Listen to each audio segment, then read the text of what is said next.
Hello dear students, welcome to IQ nurture. IQ nurture पे आपका फिर से स्वागत है। आशा करता हूँ कि आप अच्छे होंगे, खुश रहिए, स्वस्थ रहिए और पढ़ाई करते रहिए। ये हमारी क्लास केमिस्ट्री की 9th लेक्चर है।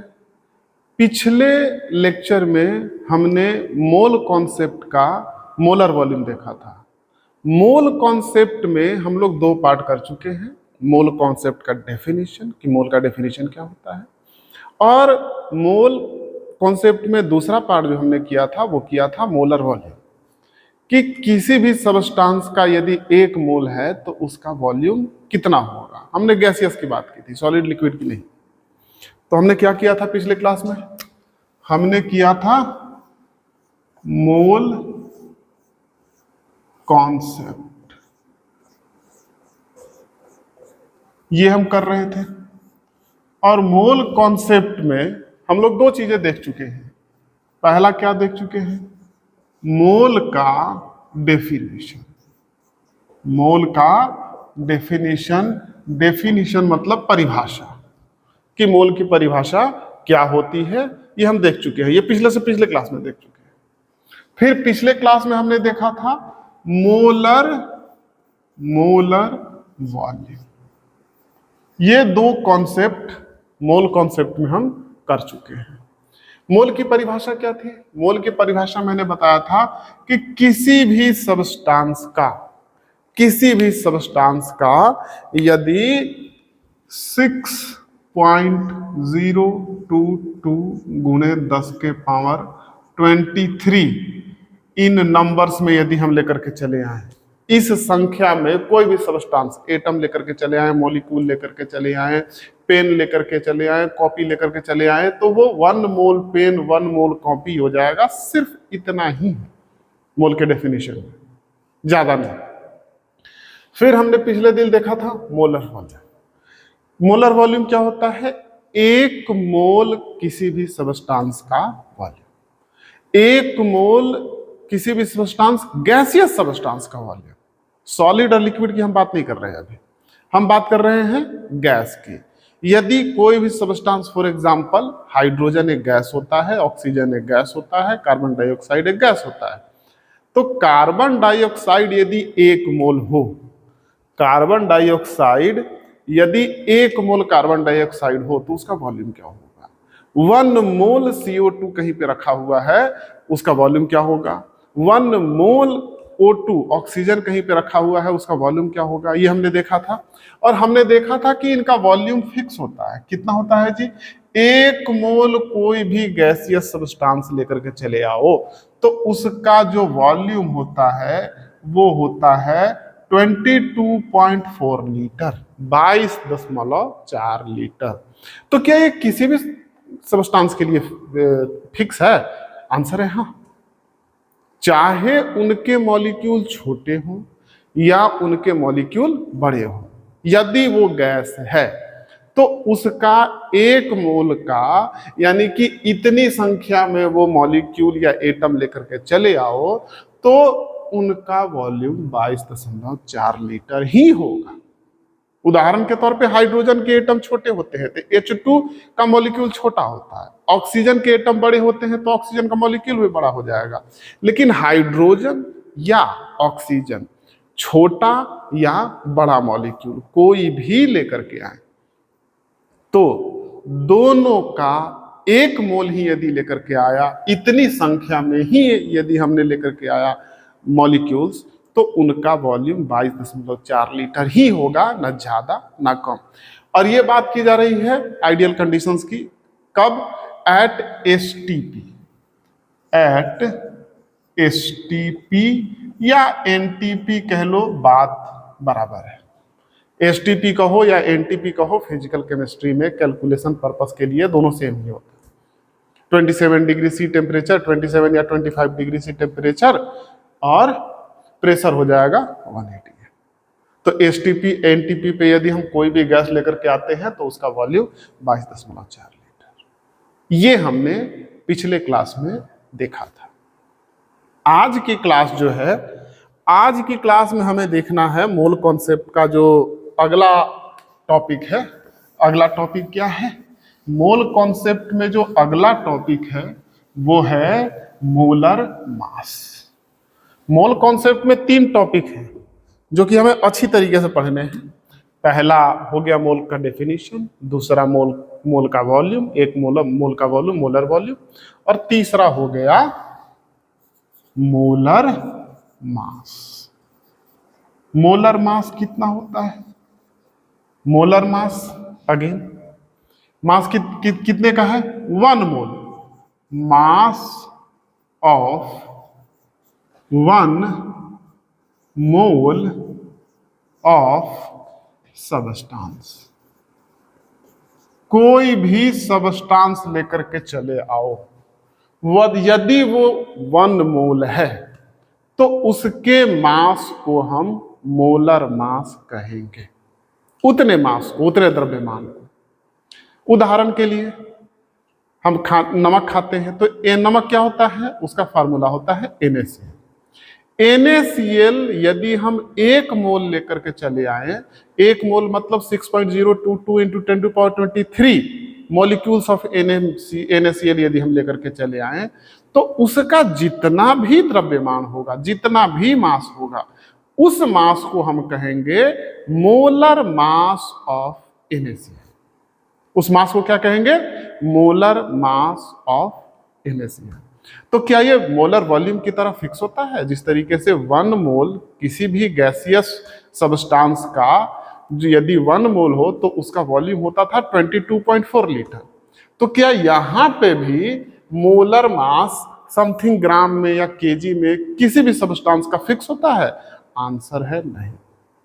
मोलर मास हर सब्सटेंस का अलग अलग होता है।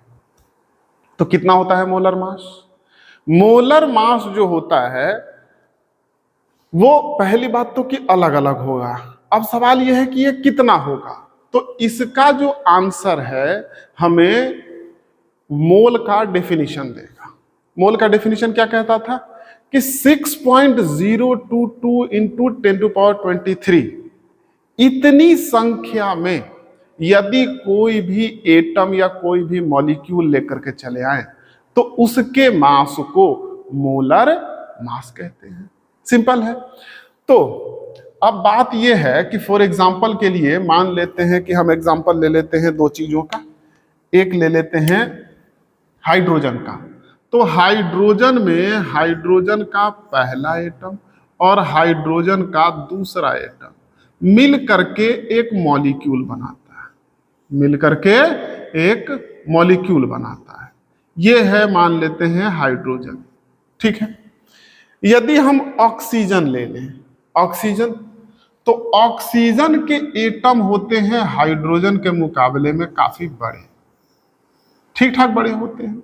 तो ऑक्सीजन का एक एटम, ऑक्सीजन का दूसरा एटम, और ये 2 एटम मिल करके एक मॉलिक्यूल बनाते हैं। हमने देखा था जब हम मॉलिक्यूलर वेट निकाल रहे थे, तो सपोज हम एक मॉलिक्यूल का वेट निकालना चाहते हैं हाइड्रोजन का, एक मॉलिक्यूल का वेट निकालना चाहते हैं हम ऑक्सीजन का। तो यदि हम एक मॉलिक्यूल हाइड्रोजन का वेट निकालेंगे तो हाइड्रोजन एक एटम का वजन होता है 1 AMU। तो 2 एटम है यहाँ पे हाइड्रोजन मॉलिक्यूल में, तो इसका वजन, वेट कितना हो जाएगा? 1 + 1 = 2 AMU। और यदि ये है अपना हाइड्रोजन, ये है हाइड्रोजन और ये है ऑक्सीजन। ऑक्सीजन का 1 मॉलिक्यूल का हम वजन निकालना चाहे तो एक ऑक्सीजन एटम का जो वजन होता है, मास होता है, वो होता है 16 AMU। तो 2 का कितना हो जाएगा? 16 + 16 = 32 AMU। अब यदि एक मॉलिक्यूल ऑफ ऑक्सीजन का, हाइड्रोजन का मास है 2 AMU और 1 मॉलिक्यूल ऑफ ऑक्सीजन का मास है 32 AMU, तो यदि सेम ही संख्या में, सपोज 1 दर्जन मैं लेकर के आता हूं हाइड्रोजन और 1 दर्जन मैं लेकर के आता हूं ऑक्सीजन, तो किसका मास ज्यादा होगा? जाहिर सी बात है, क्योंकि एक का वजन 32 है, इधर एक का वजन 2 ही है, तो यदि 12 लाओ तो 12 गुणे 2 24 AMU, और ये 12 गुणे 32 ज्यादा आएगा। तो मैंने सपोज कि 1 दर्जन लेकर के आते हैं, 1 डजन मैं मास निकाल रहा हूं ना, मास ऑफ 1 डजन कैसे निकालेंगे जी? 1 दर्जन का मास, तो यहां 1 दर्जन में होते हैं 12, 12 गुणे 2 यानी कि 24 AMU, और इसका यदि हम निकालें तो 31 में दर्जन में होते हैं 12, तो 12 गुणे 32 ये कितना हो जाएगा? कैलकुलेट कर लेते हैं।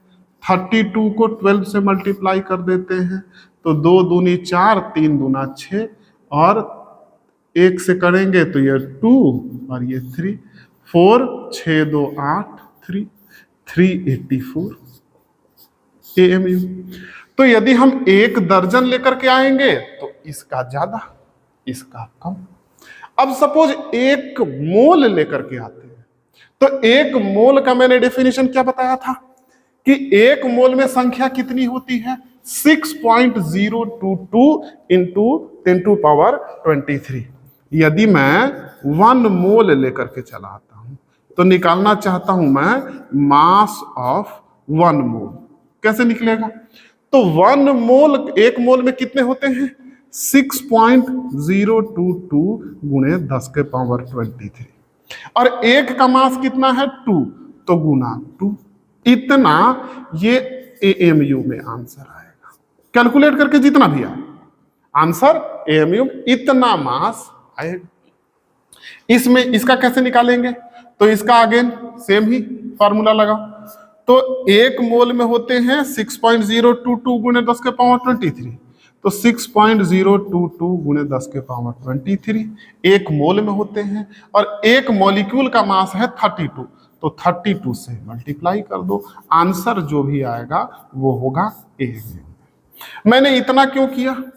मैं सिर्फ इतना बताना चाहता हूं, पहली बात, ये जो भी मास आएगा AMU को यदि हम ग्राम में, किलोग्राम में बदल देंगे तो वो हमारा मोलर, 1 मोल का मास कहलाएगा। क्यों? क्योंकि 1 का मास इतना, 1 मोल, 1 मोल होता है इतनी संख्या में, तो टोटल मास को 1 मोल का मास कहेंगे, मोलर मास। सिंपली यहाँ पे भी हाइड्रोजन का 1 मोल में इतनी संख्या होते हैं हाइड्रोजन मॉलिक्यूल, और 1 हाइड्रोजन मॉलिक्यूल का वजन इतना, तो इससे मल्टीप्लाई कर देंगे तो जो भी मास आएगा उस मास को हम मोलर मास ऑफ हाइड्रोजन कहेंगे।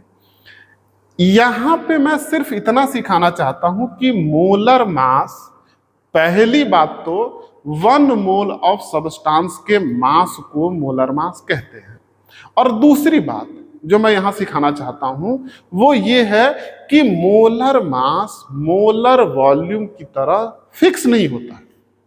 मोलर मास अलग अलग होता है, और कितना होगा वो डिपेंड करेगा, हम उस पर आएंगे, लेकिन इतना तय है कि यदि एक एटम या एक मॉलिक्यूल जिसका भी भारी है, ज्यादा वजन का है, तो 1 मोल का मास उसका ज्यादा होगा। सिंपल। मैं सिर्फ इतना सिखाना चाहता हूं कि 1 मोल के मास को मोलर मास कहते हैं, और दूसरी बात यह कि मोलर मास हर सब्सटेंस का अलग अलग होता है। कितना होता है तो हम इस पे अब आते हैं, ठीक है? यहां तक बात समझ लग गई। मैं सिर्फ इतना दिखाने की कोशिश कर रहा था कि ये हो गया डजन का मास, ये डजन का मास, 1 मोल का मास, 1 मोल का मास, और दोनों मोल का मास। हाइड्रोजन यदि हल्का होता है तो उसका मोलर मास कम आएगा, और ऑक्सीजन यदि भारी होता है 1 मॉलिक्यूल तो उसका 1 मोल का भी मास ज्यादा आएगा, ठीक है? कितना आएगा ये है असली बात, कि मोलर मास क्या इस तरीके से कैलकुलेट करेंगे, आंसर है नहीं, ठीक है? तो क्या करेंगे हम? मोलर मास यदि हमें किसी भी सब्सटेंस का निकालना होगा तो कोई शॉर्ट ट्रिक नहीं होती है क्या? शॉर्ट ट्रिक नहीं, इसे कहते हैं कॉन्सेप्ट। कोई कॉन्सेप्ट है क्या? आंसर है हाँ।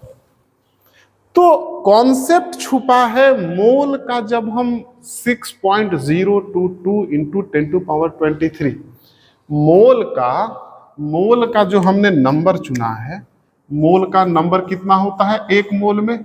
एक मोल में होता है 6.022 इंटू 10⁻23। ये होता है यदि कोई भी सबस्टांस इतनी मात्रा में हो। सवाल यह है कि यही नंबर क्यों चुना गया?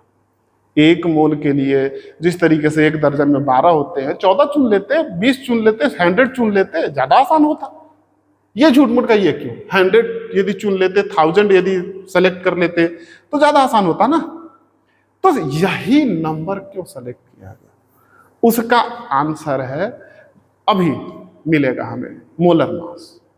कि ये नंबर कुछ इस तरीके से सेलेक्ट किया गया है कि यदि किसी भी एटम या मॉलिक्यूल, वो सबस्टांस, वो मैटर जिस फॉर्म में भी पाया जाता है, सपोज वो एटॉमिक फॉर्म में पाया जाता है तो एटॉमिक वेट, मॉलिक्यूलर फॉर्म में पाया जाता है तो मॉलिक्यूलर वेट। यदि एटॉमिक वेट या मॉलिक्यूलर वेट को आप ग्राम में लिख दो तो वो 1 मोल का मास आ जाता है। मैं क्या कहना चाह रहा हूं, धीरे धीरे करके समझते हैं, आराम से, ठीक है? तो जो नंबर है, द नंबर कौन सा नंबर है जी? ये वाला नंबर 6.022 गुणे 10⁻23। This number for 1 mole is selected for 1 mole is selected such that, ये कुछ इस तरीके से इसका सिलेक्शन किया गया है या चुनाव किया गया है या नंबर 1 मोल के लिए रखा गया है कि इस तरीके, किस लिए रखा गया है? Such that mass of 1 mole, mass of 1 mole of substance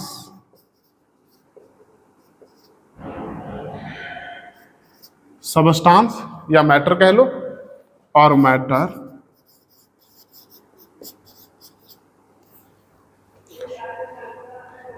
mass of 1 mole of substance या matter is equal to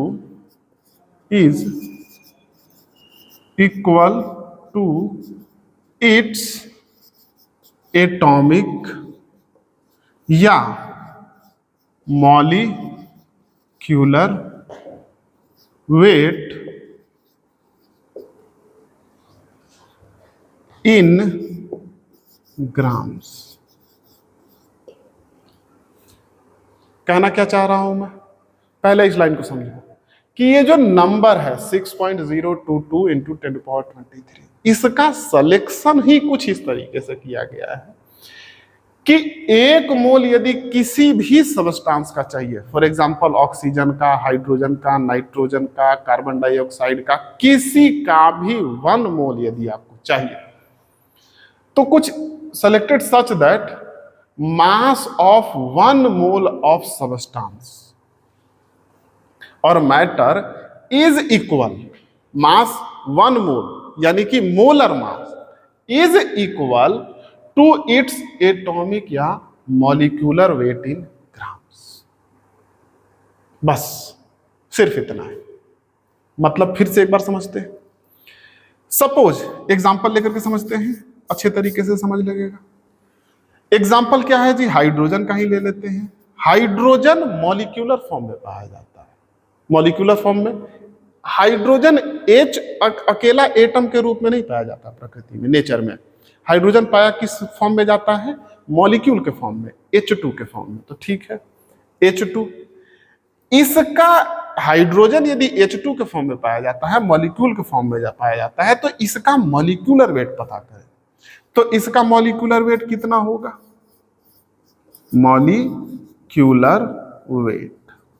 molecular weight हमने निकालना सिखाया है। एटम, जितने भी एटम है सबके मास को, वेट को ऐड कर दीजिए तो जो आएगा वो मॉलिक्यूलर वेट आएगा।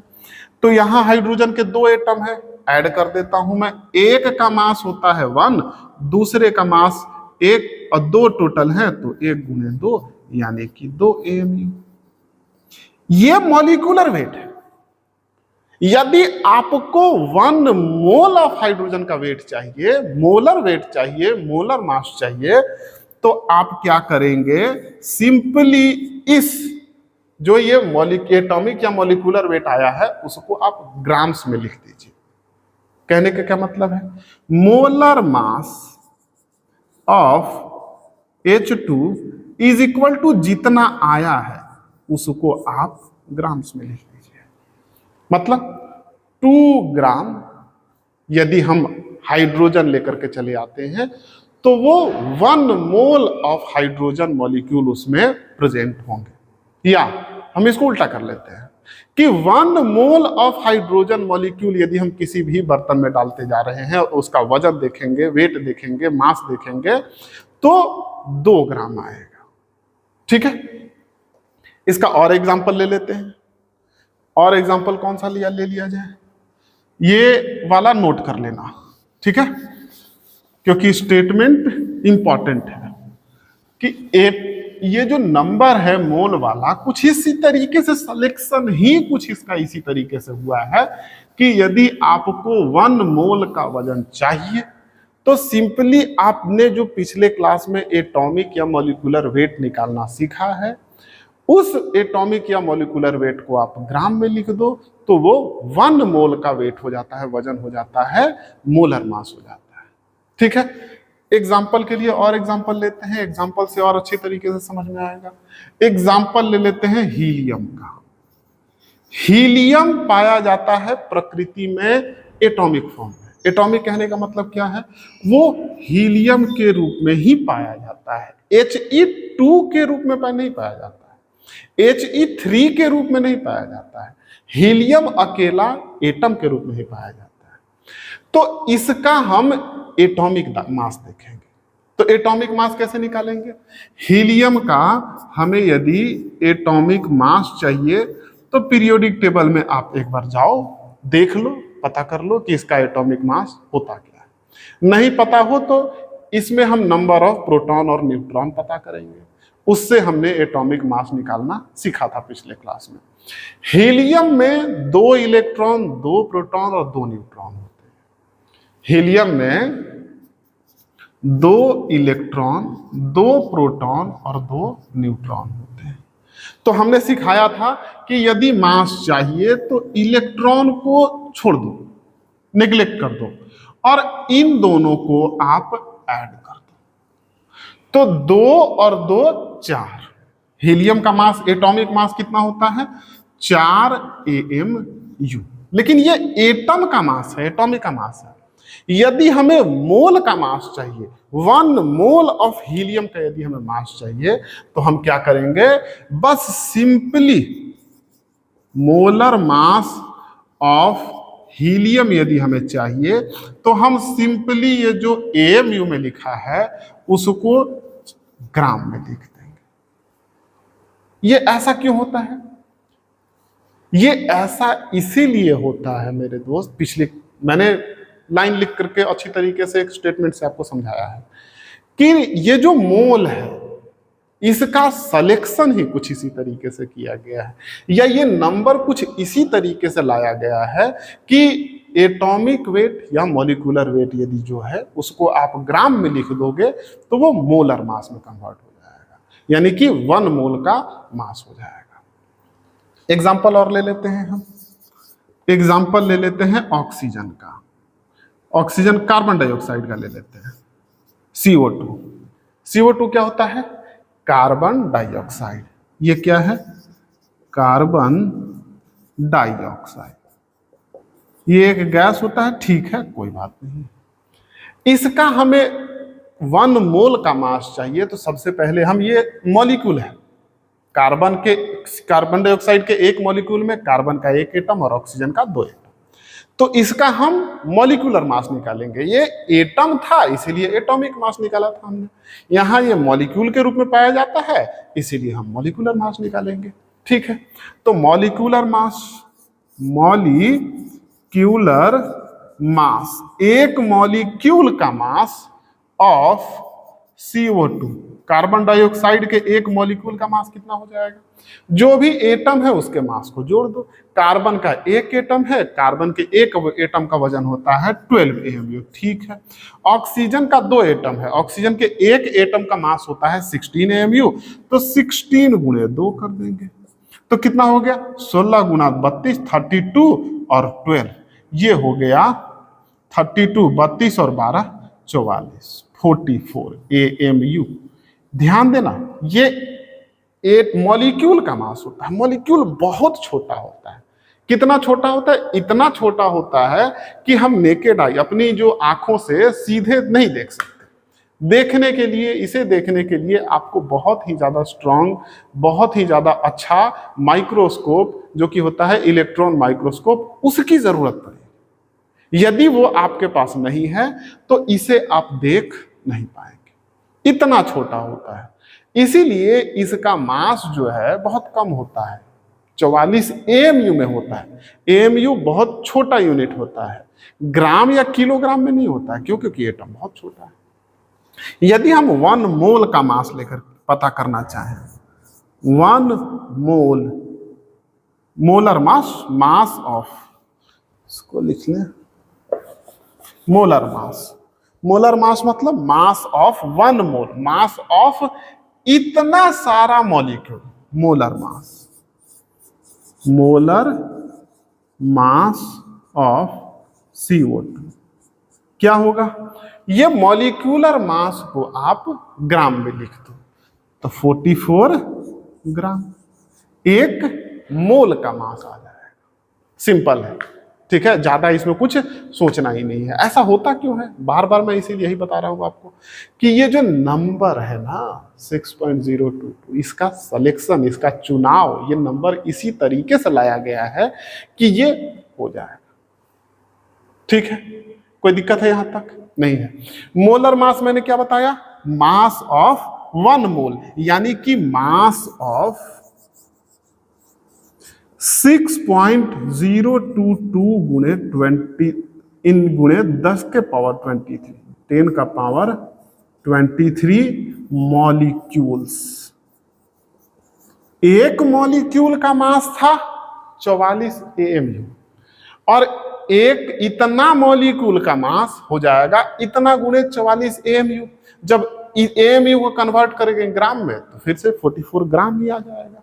ठीक है, तो एक मॉलिक्यूल का मास 44 AMU और इतना सारा मॉलिक्यूल का मास 44 ग्राम। सिंपल है, ठीक है। तो मोलर मास से ये कॉन्सेप्ट यहां तक अच्छे तरीके से समझ लग गया। अब हम इसको फार्मूला में कन्वर्ट कर लेते हैं कि बार बार इस तरीके से तो हम नहीं निकालेंगे ना मोलर मास। एक छोटा सा फार्मूला की जरूरत है हमें। हम कंपटीशन का एग्जाम देंगे, कंपटीशन देंगे, जब कंपटीशन एग्जाम में, कॉम्पिटिटिव एग्जाम में जब आप बैठेंगे, आपके पास होती है समय की कमी, टाइम बहुत कम होता है, तो इतने लंबे चौड़े कैलकुलेशन एक एक नियम करके तो नहीं बनाएंगे हम वहां पे। तो क्या करेंगे हम वहां पे? हम वहां पे फार्मूला का यूज करेंगे। फार्मूला क्या कहता है? फार्मूला पहले डायरेक्ट देख लो, फिर हम उस फार्मूले को अच्छी तरीके से समझ लेंगे। तो नंबर ऑफ मोल्स यदि निकालना हो, नंबर ऑफ मोल्स यदि निकालना हो तो फार्मूला ये है, गिवन मास, जो भी मास होगा, जो भी द्रव्यमान होगा, जो कि क्वेश्चन में गिवन होगा कि 10 ग्राम, 20 ग्राम, 50 ग्राम हमने CO2 लेकर के आया है, तो बताओ कि नंबर ऑफ मोल्स कितने। तो जो 10 ग्राम 50 ग्राम जो मास दिया हुआ है वो है गिवन मास, और डिवाइडेड बाय मोलर मास। ठीक है, ये हो गया नंबर ऑफ मोल निकालने का फार्मूला। ठीक है, इस फार्मूले को अच्छी तरीके से याद कर ले, दिमाग में बिठा ले, क्योंकि ये फार्मूला बहुत जगह यूज आएगा। इस चैप्टर में भी, अगले चैप्टर में भी केमिस्ट्री की। ये फार्मूला क्या कहता है? फॉर एग्जाम्पल, सपोज आपको कोई ला करके दे दे कि मेरे पास सपोज 44 ग्राम ऑफ CO2 है, मेरे पास एक कंटेनर है, बर्तन है, जिसमें 44 ग्राम ऑफ CO2 गैस हमने रखा है। तो बताइए number of moles of CO2 कितना है उसमें? 1 मोल CO2 है, 2 मोल CO2 है, 10 मोल CO2 है, कितना है CO2? तो आपको यदि 44 ग्राम, ये गिवन है, ठीक है, ये गिवन है, तो आपको कह रहा है कि find number of moles of CO2। Carbon dioxide के कितने नंबर ऑफ मोल्स हैं यदि 44 ग्राम CO2 हम लेकर के आए हैं तो इसे कैसे निकालेंगे? फार्मूला क्या कहता है आपका? नंबर ऑफ मोल्स, जिसे हम N से डिनोट करते हैं, इज इक्वल टू जो गिवन मास है। गिवन मास क्या है? 44 ग्राम। तो 44 ग्राम यहां पे पुट कर दिया हमने, divided by molar mass. Molar mass कैसे पता करेंगे जी? मोलर मास पता करने के लिए मैंने कहा था कि सबसे पहले पता करो उसका मॉलिक्यूलर या एटॉमिक मास। यहां पे दिया है CO2, तो ये एक मॉलिक्यूल होता है, तो मॉलिक्यूल का मोलर मास कैसे निकालेंगे? मॉलिक्यूल का जो मॉलिक्यूलर मास होगा उसको ग्राम में लिख देंगे। तो मॉलिक्यूलर मास कितना होगा जी इसका? कैसे निकालेंगे? CO2 है, अभी हमने निकाला है थोड़ी देर पहले। कार्बन का 1 है, 1 का वजन होता है 12, प्लस ऑक्सीजन का 1 एटम का वजन होता है 16, तो 16 गुणे 2 32, तो 16 गुणे 2 32 प्लस 12, ये हो गया 44। और 44 AMU में नहीं, ग्राम में, ठीक है। हम मोलर मास निकाल रहे हैं, मॉलिक्यूलर मास नहीं। फार्मूला में मोलर मास, तो जो कुछ भी आया है उसको ग्राम में, और यहां लिख दो 44 ग्राम। तो ग्राम से ग्राम कट गया, 44 से 44 कट गया, आंसर आ गया 1। तो यानी कि number of moles is equal to 1, ये हमारा आंसर हो गया। यानी कि यदि हम 44 ग्राम 44 ग्राम कार्बन डाइऑक्साइड हम लेकर के आए किसी भी बर्तन में, किसी भी तरीके से रखें, तो वो 1 मोल ऑफ CO2 होगा। 1 मोल ऑफ CO2 कहने का मतलब क्या होगा कि उस बर्तन में 6.022 इंटू 23 मॉलिक्यूल्स ऑफ CO2 हैं, ना कम ना ज्यादा, ठीक है। तो आज के लेक्चर में हमने सीखा कि मोलर मास क्या होता है। मोलर मास क्या होता है? 1 मोल के मास को हम मोलर मास कहते हैं। और मोलर मास कैसे निकलेगा जी? मॉलिक्यूल या एटम जिस भी फॉर्म में, जिस भी रूप में वो सबस्टांस पाया जाता है, उसका मॉलिक्यूलर या एटॉमिक मास निकाले। उस मॉलिक्यूलर या एटॉमिक मास को आप यदि ग्राम में लिख देंगे, यूनिट उसका ग्राम कर देंगे आप, तो वो 1 मोल का मास यानी कि मोलर मास आ जाएगा। पिछले क्लास में हमने देखा था मोलर वॉल्यूम। मोलर वॉल्यूम एक फिक्स्ड क्वांटिटी होती है। कितना? 22.4 लीटर की कोई भी सबस्टांस, यदि वो गैसियस है, गैस है, तो उसका वॉल्यूम 22.4 लीटर होता है। लेकिन मोलर मास एक फिक्स्ड क्वांटिटी नहीं है। मोलर मास, एक एटम छोटा तो 1 मोल का मास भी छोटा, कम। एक मॉलिक्यूल जो है यदि बड़ा यानी कि उसका वजन ज्यादा, तो उसका 1 मोल का भी वजन ज्यादा आएगा। तो मोलर मास बदलता रहता है। कितना होता है मोलर मास? मॉलिक्यूलर या एटॉमिक मास को आप ग्राम में लिख दोगे, कम तो कम, ज्यादा तो ज्यादा। ये है मोलर मास का कॉन्सेप्ट। तो हमने अभी तक 3 कॉन्सेप्ट सीखा है। पहला मोल का डेफिनेशन, दूसरा मोल का वॉल्यूम, मोलर वॉल्यूम, और तीसरा 1 मोल का मास, मोलर मास। ये 3 कॉन्सेप्ट ही हैं जो अच्छी तरीके से समझना है यहाँ। यदि ये 3 कॉन्सेप्ट, मोल, मोलर मास और मोलर वॉल्यूम, ये 3 बातें यदि आपको समझ लगती है, तो मोल कॉन्सेप्ट आपको समझ लगता है। यही है मोल कॉन्सेप्ट। अब जो क्वेश्चंस आएंगे वो मोल कॉन्सेप्ट वाले चैप्टर में दूसरे भी चैप्टर्स हम इंक्लूड करके क्वेश्चन पूछते हैं। तो ठीक है, जब हम वो दूसरे कॉन्सेप्ट पढ़ेंगे तो जो दिखने में क्वेश्चन हार्ड दिखते हैं वो इजीली बन जाएंगे। लेकिन मोल कॉन्सेप्ट में यही पढ़ना था। क्या पढ़ना था? मोल का डेफिनेशन, मोलर वॉल्यूम और मोलर मास।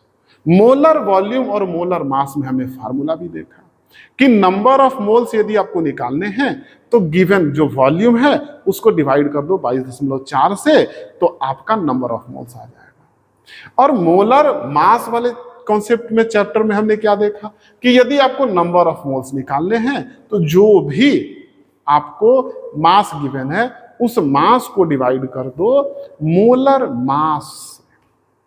मोलर मास अलग अलग होता है, बदलता रहता है। यहाँ पे 22.4 की तरह फिक्स नहीं होता है, 22.4 की तरह फिक्स नहीं होता है।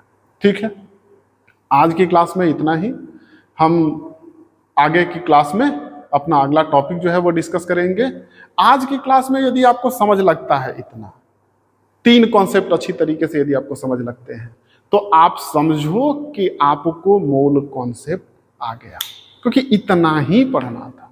ठीक है, इतना का ही यूज होगा, इसी का यूज करके सारे सवाल बनते हैं। बिलीव मी, मैं सारे सवाल आपको इसी 3 कॉन्सेप्ट से सॉल्व करके सारे के सारे सवाल दिखाऊंगा। इससे ज्यादा कुछ है ही नहीं, इतना ही है समझना। ठीक है, फिर लेक्चर देखने के लिए आपका बहुत बहुत धन्यवाद। खुश रहिए, स्वस्थ रहिए और पढ़ाई करते रहिए। Thank you.